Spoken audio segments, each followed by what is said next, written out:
Hello and welcome to Green Jab Industries, where we make only the finest solutions to your Minecraft needs, Marketplace Edition not included.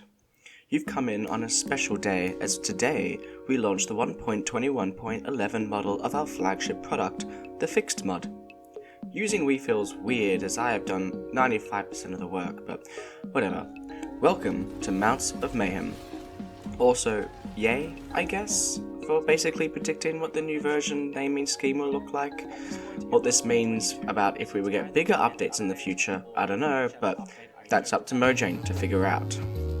It's nice to see Netherite horse armor finally being added to the base game, so I can remove that from my mod. But where is chainmail horse armor? It's also nice to see horses can now float on water, even while ridden too. Another thing that I no longer need to add myself in the mod. Although it's a shame that they still get stuck under leaves, nor can you enchant the horse armor in the base game.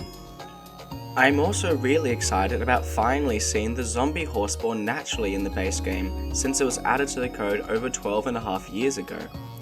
I had thought about removing its new spawn mechanics in favour of my own generating in zombie villages and spawning in the relatively unknown zombie siege mechanic, similar to how the skeleton horse is tied to storms with its trap mechanic, but decided to leave it in.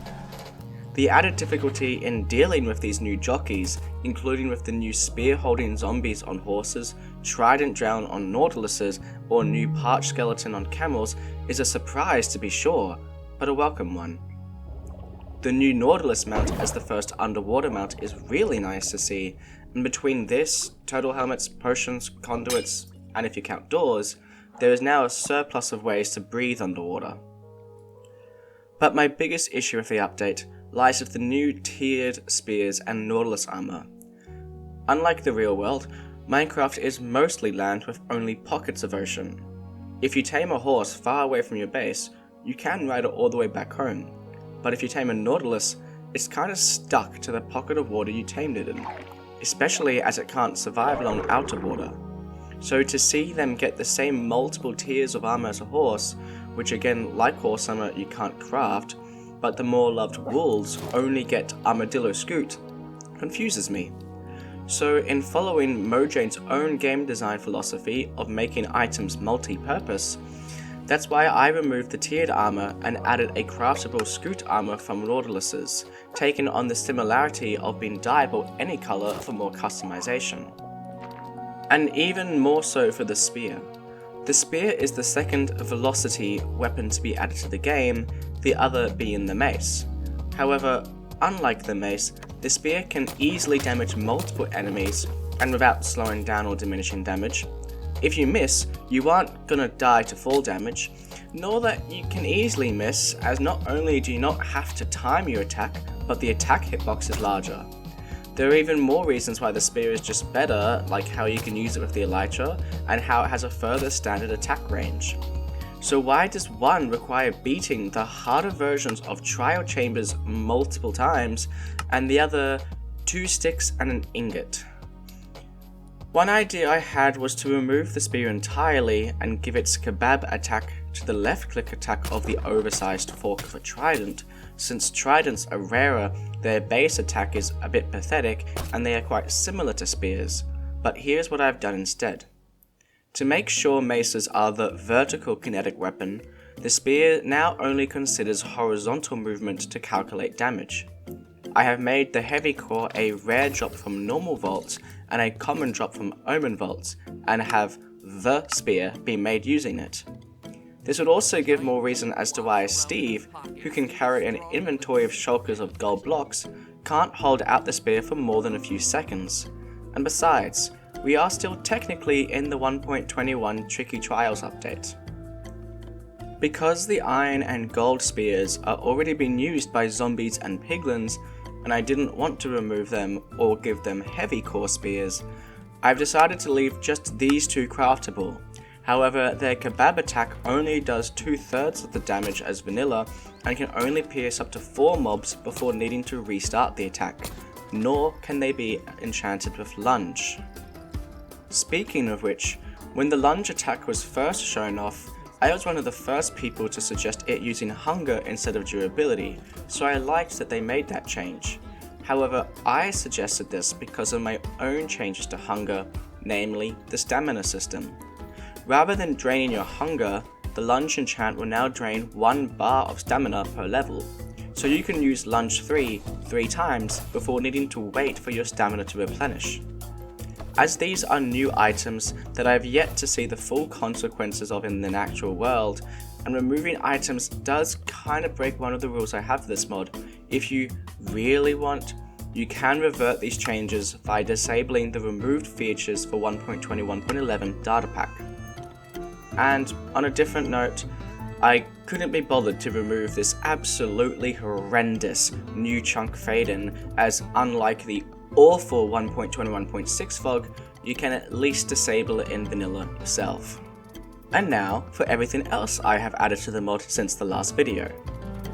From the inventory section of my first video, I have finally added hotbar scrolling so that you can easily access your entire inventory on the fly.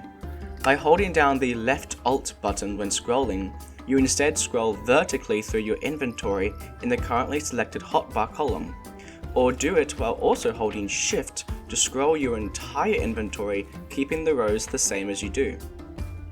This also works in your main or creative inventory, so you can watch the scroll of the hotbar to its full extent. Additionally, from that video, I also added the ability to see the contents of shulker boxes or other picked up block inventories in a similar way to how the bundle shows its contents. After that, I added the new best minecart variant, the turret. I mean the dispenser minecart. Facing to the left by default, or by shift right clicking it you can make it face right. Whenever the dispenser minecart goes over a powered activator rail, it does whatever a normal dispenser will do at that location, with an 8 game tick cooldown. This works with the likes of arrows, liquids, TNT entities, and because of this mod, cauldrons, and also works when connected to a train. As I have been reading the code, I learnt that every item in the inventory updates every tick. Outside of a few exceptions, like a lodestone compass checking to see if the lodestone it is connected to still exists, this generally does nothing. So this is more of a personal experience of mine, but it does fit rather well. Since gold is known for its more magical properties, it's a malleable metal and has low durability, all gold gear will slowly repair itself when in your inventory, generally taking an in-game day to become fully repaired. Although I have not made armor repair while wearing it for balance reasons, I have made this mechanic also function when an armor stand is wearing or holding a golden item to give more incentive to displaying your shiny gear. I have also continued to have my fair share of ideas pitched to me by this community. One person stated that since I have made glow berries give you a short glowing effect, sweet berries should also give a short swiftness effect, which allows for an early game but weak speed boost. And in accordance with eating, you actually raise your hand to eat in third person now. Another suggested moving aqua affinity to the chest plate as it affects mining speed, and mining is done using the arm, which is attached to the chest, not the head. It also better spreads the water-based enchants. Yet another brought up the bedrock parity feature of being able to dye living shulkers, so why not? Someone in my Discord wanted a way to prioritize catching fish when fishing, so I made it so that when you have the conduit power effect, it turns any trash you would have received into a fish. Because in the last video I added the ability for copper golems to sort containers based on the first item inside, someone suggested I do the opposite, where if a container is in the chest, it would check against any of the items inside it. And additionally, if you name a piece of paper or a name tag with an item tag, it also accepts that. However, as item tags are not as easily visible as block tags, I have made it so that when you are in creative mode with advanced tooltips enabled, it also lists all the item tags associated with that item. The final thing I added because of the community was because of the people saying they didn't like how I removed the ability to enchant your own books, which I do agree with, especially as it went against one of the rules I put in place when making this rod, how I never wanted to remove mechanics, just tweak them. However, I struggled to figure out a way to not introduce a positive feedback loop of enchanting books, using them in chiseled bookshelves to enchant better books, and repeat, completely diminishing the point for half the other enchanting changes I made. Someone recently gave the idea of adding a new curse of recursion, which is automatically applied to books once enchanted, which prevents them from being used in bookshelves or allowing, say, 2 Fortune 2s to become Fortune 3. It was an idea that intrigued me enough to try adding, but after making books enchantable again, because of all the other code I had changed, something beautiful happened. Rather than receiving an enchanted book, I got an enchanted book. With a way to differentiate between the two types of enchanted books, I have officially re-added the ability to enchant books with the chiseled bookshelf and level increasing restrictions as just mentioned. Additionally, to prevent enchanting a bunch of your own max level books and applying it to your gear via the anvil, the enchantment levels that get applied to it are halved. So without any of your own proper enchanted books or pre-existing gear, you can make gear that specializes in one enchant and has a few other low-level enchants. I have been working on this project for over 2 years, and now that basically every change I talked about in my original 3 videos has been implemented and tested, and to avoid continuous feature creep, I think it's time to put the feature complete stamp on it. I will try to continue updating the mods to new versions and make changes to the new drops or updates as I feel necessary, and may even add an occasional community idea if I really like it. But I say the time of me constantly adding new features and backporting them to old versions is over. Short of major bug fixes, I'm only moving forward from here. In honor of this, I have recently opened what was the Patreon server up to the public for all to join, as it is just more fun when there are more people to play with. Join the Discord for more info. Does that mean that I am done fixing Minecraft now? Oh no. As one project comes to a quote-unquote close, another has just begun. This is not me porting the mod to 1.20.1 to Bedrock or to Forge, so please stop asking for that. This is me starting to turn some of the ideas in Nakoma's recent videos about fixing parts of the game, where he uses an animation mod to showcase his ideas, into an actual playable mod. When will I start this project, you may ask? Well, I already have, and the first build is already available. Using the link in the description, you can add ocean illager patrols alongside both big and huge boats, equipable with a banner and chests for more speed or additional inventory space. You can find a clam in a warm ocean with the ability to collect sand, gravel or dirt while open, and then while closed slowly turn it into another item such as a lump of coal, a pearl, even a heart of the sea, or you can put your own item in it, break it, and use it to display something precious to you. Fitting with the new drop, putting 4 Nautilus shells in a crafting grid will provide a Nautilus block.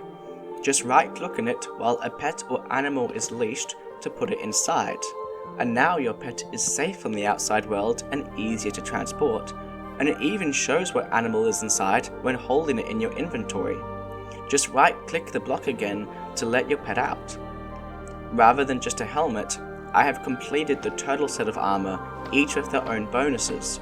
The boots provide 10 seconds of Dolphin's Grace when standing on land, leggings remove the not standing on block mining speed penalty when in water, the chestplate reduces damage from behind by 50% or even 100% if shifting, and the helmet now also blocks against mace heavy attacks. The melon block is now edible like a cake, but even better as you can make vertical slabs now, and the new glycerine melon block provides a bit of instant health when eaten. And there's also a new underwater torch made with a glow ink sack, but it doesn't work when out of the water. This is all that's in it so far, but as I said, my work here has just begun. If you have had any appreciation for the work I have done to try make Minecraft a better game, please consider subscribing. It would mean a lot. I have spent a lot of time working on this project as a one-man show, but I have also gotten so much out of doing this project. I feel like I have learnt far more about programming doing this than I did in my entire time during university. This project may have started with a video that I honestly made no intention of doing anything afterwards, but now that I have this mega project that I can claim as my own, and with the joy I have had in making it and the growth I have achieved through the struggles I faced, I am truly grateful for the opportunity I've had to serve this community in my desire to fix Minecraft. So until next time, hasta la vista, baby.